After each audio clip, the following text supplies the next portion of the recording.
Le département d'État américain a indiqué mercredi avoir évacué plusieurs de ses employés en Chine qui présentaient de mystérieux symptômes, similaires à ceux signalés par d'autres employés l'an dernier à Cuba.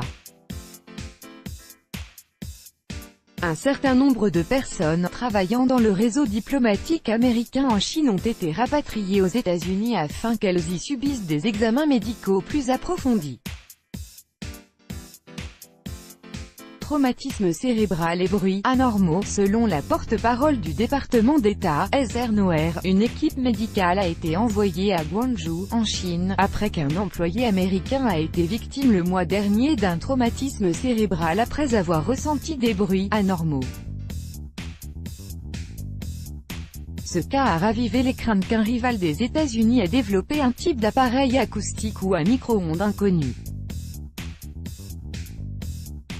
La sécurité et la sûreté du personnel américain et de leurs familles sont notre priorité absolue, a déclaré Heather Nauert dans un communiqué, précisant que les médecins devraient essayer de déterminer si les symptômes rapportés présentent ou non des similitudes avec ceux signalés précédemment.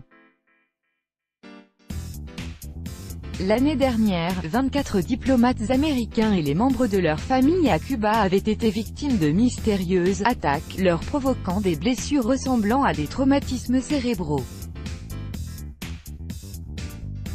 Des attaques acoustiques. Ces attaques ont parfois été qualifiées d'acoustiques même si leur cause n'a pas été élucidée, pas davantage que leurs éventuels auteurs.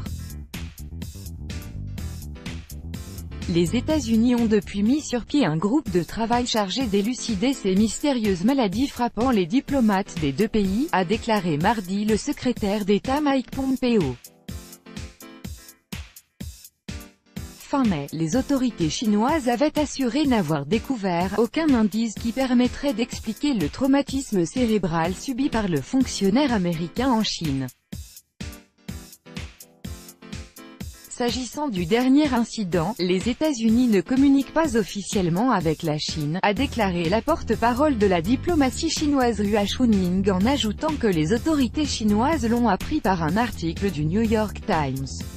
S'il y a des problèmes, les États-Unis peuvent communiquer avec la partie chinoise et la Chine va continuer d'adopter une attitude responsable et mener une enquête sérieuse, a-t-elle conclu.